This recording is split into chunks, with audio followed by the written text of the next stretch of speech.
warahmatullahi ta'ala wabarakatuh. Alhamdulillah nahmaduhu wa nasta'inuhu wa nastaghfiruh wa na'udzu billahi min shururi anfusina min sayyiati a'malina man yahdihillahu fala mudilla lahu wa man yudlil fala hadiya lahu wa nashhadu an la ilaha illallah wahdahu la sharika lahu ونشهد أن محمدا عبده ورسوله الذي أرسله بالحق بشيرا ونذيرا وداعيا إلى الله بإذنه وسراجا منيرا أما بعد فقد قال الله تعالى في كلامه المجيد والذين أوتوا العلم درجات صدق الله العظيم. وقال النبي صلى الله عليه وسلم من يرد الله به يفقهه في الدين فإنما أنا قاسم والله يؤتي متفق عليه. সুপ্রারম্ভে জানাই সেই মহান স্রষ্টার প্রতি অগণিত সুজুদ ও প্রশংসা সকলেই বলি আলহামদুলিল্লাহ। আলহামদুলিল্লাহ। জানাই সেই মহামানবের প্রতি যিনি আমাদের জন্য রহমতুল্লিল আলামিন হিসেবে রহমত হিসেবে আল্লাহ পাক রব্বুল আলামিন পাঠিয়েছিলেন, যেনার পদম অনুসরণ করা ছাড়া দ্বিতীয় কোনো মাধ্যম নেই পরিত্রাণ পাওয়ার, নাজাত পাওয়ার। সে রাসূল পাক সাল্লাল্লাহু আলাইহি সাল্লামকে আমাদের জীবনে তেনার আদর্শ ফুটিয়ে তোলার জন্য আমাদের এই আপ্রাণ মেহনত, আপ্রাণ চেষ্টা। রাসূল পাক সাল্লাল্লাহু আলাইহি সাল্লামের প্রতি জানাই অগণিত দরুদ ও সালাম, সকলেই বলি সাল্লাল্লাহু আলাইহি ওয়াসাল্লাম। দেখো প্রিয় ছাত্ররা, আল্লাহ পাক রব্বুল আলামিন কালাম পাকের মধ্যে বলছেন যে আল্লাহ পাক রব্বুল আলামিন যাদেরকে ইলম দান করেছেন তাদেরকে আল্লাহ পাক রব্বুল আলামিন উচ্চ মাকাম দান করেছেন, উচ্চ সম্মানে ভূষিত করেছেন, উচ্চ সম্মানে তাকে আরোহণ করার সুযোগ প্রদান করেছেন। আল্লাহ পাক রব্বুল আলামিন বলছেন ওয়াল্লাযীনা উতুল ইলমা দারাজাত, যাদেরকে আমি আল্লাহ পাক রব্বুল আলামিন ইলম প্রদান করেছি তাদেরকে উচ্চ মাকাম, উচ্চ সম্মান দান করেছি। এই উচ্চ সম্মান, উচ্চ মাকাম বলতে পাঠ্য জগতেও তাকে আল্লাহ পাক রব্বুল আলামিন মর্যাদা দান করেছে, সম্মান দান করেছেন। পরকালে জগতে আল্লাহ পাক রব্বুল আলামিন জান্নাতে উচ্চ উচ্চ জান্নাত থেকে আল্লাহ পাক রব্বুল আলামিন দান করবেন। যেমন এক্সাম্পল স্বরূপ, উদাহরণ স্বরূপ, যে আলেম কোরআন হাদিস জানে এমন কোন এক জায়গায় গিয়েছে, সাপোজ সেখানে মনে করো কোন একজনকে বসে আছে কোন একটা চেয়ারে কোন জায়গায়, এরকম হাজারো নমুনা আছে, হাজারো প্রমাণ আছে যে সেই ব্যক্তি উঠে দাঁড়ায় আর যে আলেম গেছে তাকে বসার জায়গা করে দেয়, বসতে দেয়। তাহলে কি এটা দুনিয়ায় তার জন্য সম্মান, পরকালে আল্লাহ পাক রব্বুল আলামিন তাকে সম্মান দেবেন। তাই সেই সম্মান আল্লাহ পাক রব্বুল আলামিন তিনি আমাদেরকে দান করেছেন।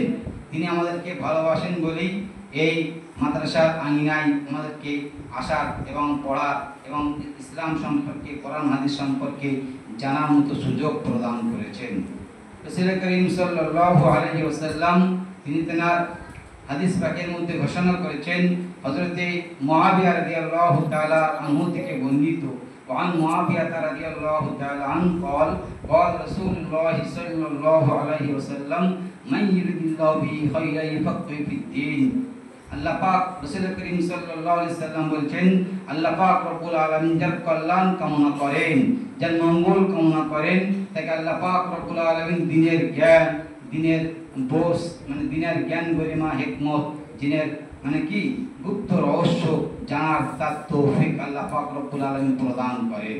তাহলে দেখো, ভাবতে হবে যে আল্লাহ পাক রব্বুল আলামিন আমাদেরকে তিনি নিঃসন্দেহে কল্যাণ কামনা করেন। আল্লাহ তো নিজেই বলছেন, রাসূল করিম সাল্লাল্লাহু আলাইহি ওয়াসাল্লাম তো নিজেই বলছেন মান ইউরিদিল্লাহু বিহি খায়রা ইয়াফাক্কিহু ফিদ্দীন, যাকে আল্লাহ পাক রব্বুল আলামিন কল্যাণ কামনা করেন, ভালো কামনা করেন, তাকে দ্বীনের জ্ঞান দান করেন। আল্লাহ পাক রব্বুল আলামিন তিনি আমাদেরকে নিঃসন্দেহে কল্যাণ কামনা করেন, ভালো কামনা করেন। এই দুনিয়ার জগতে, পার্থিব জগতেও আমাদেরকে কল্যাণ কামনা করেন, আর পরকাল জগতেও আল্লাহ পাক রব্বুল আলামিন আলহামদুলিল্লাহ আমাদের জন্য কল্যাণ কামনা করেন। তাই তো তিনি আমাদের এই মাদ্রাসার আঙিনায় আশ্রয় প্রদান করেছেন। তা সেই কল্যাণ কামনা করার রাসূল পাক সাল্লাল্লাহু আলাইহি সাল্লামের হাদিস অনুযায়ী যে আমরা সেই কল্যাণের মানে কি আশ্রয় এর ঠিকানায় এসেছি, সেই হিসেবে আমরা আমাদের জীবনকে গড়ে তুলব, যেন আমাদের জীবনটা রাসূল করিম সাল্লাল্লাহু আলাইহি সাল্লামের হাদিস মাফিক হয়, আল্লাহ পাক রব্বুল আলামিনের কোরআন মাফিক হয়, কোরআন অনুযায়ী হয়। আল্লাহ পাক রব্বুল আলামিন তিনি তার কোরআনের মধ্যে যেটা করতে হুকুম করেছেন, নির্দেশ প্রদান করেছেন, সেই মতো আমরা আমাদের জীবনে সেই হুকুম আকামগুলো বাস্তবায়িত করব। আর সাথে সাথে আল্লাহ পাক রব্বুল আলামিন তিনি তার কোরআন পাকের মধ্যে যেটা মানা করেছেন সেই থেকে, সেই বিষয় থেকে আমরা দূরে থাকবো, তার থেকে এড়িয়ে থাকবো। রাসূল করিম সাল্লাল্লাহু আলাইহি সাল্লামের ব্যাপারে আল্লাহ পাক রব্বুল আলামিন বলছেন, মা আতাকুম রাসূলু ফাখুযুহু আমা নাহাকুম আনহু মা নাহাকু আনহু ফান্তাহু। সূরা হাশরের একটি আয়াত, সূরা হাশরের একটি আয়াত আল্লাহ পাক রব্বুল আলামিন বলছেন, মা আতাকুম রাসূলু ফাখুযুহু, রাসূল করিম সাল্লাল্লাহু আলাইহি সাল্লাম তোমাদেরকে যেটা দিয়েছে, তোমরা যেটা করতে বলেছেন সেটা তোমরা ফাখুযু সাদরে তোমরা সেটা গ্রহণ করো, সেটা মেনে নাও, সেই মতো তোমরা জীবনে বাস্তবায়িত করো। আমা নাহাকুম আনহু ফান্তাহু, আর যে রাসূল করিম সাল্লাল্লাহু আলাইহি সাল্লাম তোমাদেরকে মানা করেছেন, যে কাজগুলো কর্মগুলো করতে নিষেধ করেছেন তার থেকে তোমরা বিরত থাকো। আর তাহলে বোঝা গেল যে রাসূল করিম সাল্লাল্লাহু আলাইহি সাল্লাম যে কাজগুলো, যে বিষয়গুলো আমাদেরকে করতে বলেছেন সেই অনুযায়ী করতে হলে পাশাপাশি আল্লাহ পাক রব্বুল আলামিন তথা আল্লাহর হুকুম মাফিক রাসূল করিম সাল্লাল্লাহু আলাইহি সাল্লাম যে কর্মগুলো, যে কাজগুলো বা যে বিষয়গুলো করতে আমাদেরকে মানা করেছেন সেই মতো জীবনযাপন করতে হলে এই ইসলামিক দর্শে, ইসলামিক বিষয়, ইসলামিক জ্ঞান অর্জন করতে হবে। তারপরে তুমি আমি ইসলামিক বিষয়ে বা আল্লাহ পাক রব্বুল আলামিন যেটা করতে বলেছেন, রাসূল করিম সাল্লাল্লাহু আলাইহি সাল্লাম যেটা করতে বলেছেন সেটা আমরা পুঙ্খানুপুঙ্খ পরিপূর্ণ জানতে পারবো। যেটা নিষেধ করেছেন সেটা আমরা পুঙ্খানুপুঙ্খ জানতে পারবো। যদি এই মাদ্রাসার আঙিনায় না আসি, ইসলামিক দর্শে, ইসলামিক আঙিনার, ইসলামিক সুশীতলে যদি আমরা আশ্রয় গ্রহণ না করি তাহলে কিন্তু আমরা জানতে পারবো না। রাসূল করিম সাল্লাল্লাহু আলাইহি সাল্লাম হয়তো জানতে পারবো কিন্তু পুঙ্খানুপুঙ্খ জানতে পারবো না। রাসূল করিম সাল্লাল্লাহু আলাইহি সাল্লাম কোন কোন বিষয় আমাদেরকে করতে বলেছেন আর কোন কোন বিষয় থেকে আমাদেরকে বিরত থাকতে বলেছেন সেটা জানতে হলে, সেটা ভালোভাবে বুঝতে হলে এই কিন্তু মাদ্রাসার আঙিনায় হুজুরদের মানে কি ছায়াতলে থেকে, মাদ্রাসার ছায়াতলে থেকে নিজের জীবনকে গড়ে তুলতে হবে, আর সেই মতো মানে কি নিজের জীবনে বাস্তবায়িত করতে হবে। আর সাথে সাথে রাসূল করিম সাল্লাল্লাহু আলাইহি সাল্লামের আয়াত, রাসূল পাক সাল্লাল্লাহু আলাইহি সাল্লামের হুকুম অনুযায়ী মানে কি নিজের সেই আল্লাহ পাক রব্বুল আলামিনের বাণীকে মানুষের কাছে পৌঁছে দিতে হবে। রাসূল করিম সাল্লাল্লাহু আলাইহি সাল্লাম বলেছেন, বাল্লিগু আন্নি ওয়ালাউ আয়া, তোমরা পৌঁছে দাও আন্নি আমার পক্ষ থেকে, যদিও সেটা তোমরা একটা আয়াত পরিমাণ কিছু জেনে থাকো। রাসূল পাক সাল্লাল্লাহু আলাইহি সাল্লামের হুকুম অনুযায়ী আমরা যেটা জানবো মানুষের কাছে সেটা পৌঁছে দেবো। দিক দিগান্তে, পৃথিবীর আনাচে কানাচে, পৃথিবীর কোনায় কোনায় সেটা আমরা কি করবো, পৌঁছে দেবো, সেটা মানুষকে জানিয়ে দেবো।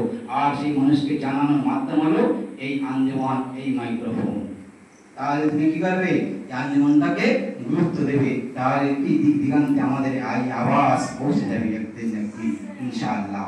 তাহলে কি আমরা প্রত্যেকে আঞ্জুমানটা গুরুত্ব দেবো তো নাকি ইনশাআল্লাহ।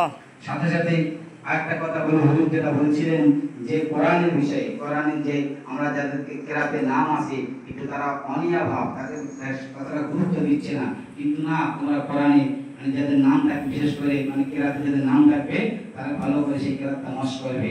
আমাদের কিনা আলহামদুলিল্লাহ প্রতিটি শিক্ষক আছে আলহামদুলিল্লাহ একদম মানে প্রতিটাই তারা মানে কোরআন সহিভাবে পড়ার ব্যাপারে উপযুক্ত, এটা আমার দৃঢ় বিশ্বাস, এটা আমি ভালোভাবেই জানি। তাই তোমরা যে কোনো হুজুরের কাছে হোক তোমরা সেই কোরআনটা মশ করে নেবে, ঠিকঠাক পড়ে নেবে, কোথায় কি গুণ হবে কোথায় গুণ হবে না, বিশেষ করে মাখরাজটা ঠিকঠাক উচ্চারণ করবে।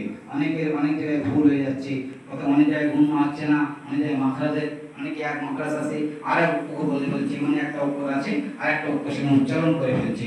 বিশেষ করে তোমরা গুরুত্ব দেবে কেরাতটায়, যাদের যাদের কেরাতে নাম থাকবে সেই কেরাতটা আগে কোন হুজুরকে শোনাবে, তারপর তুমি সেই কেরাত থেকে তেলাওয়াত করবে।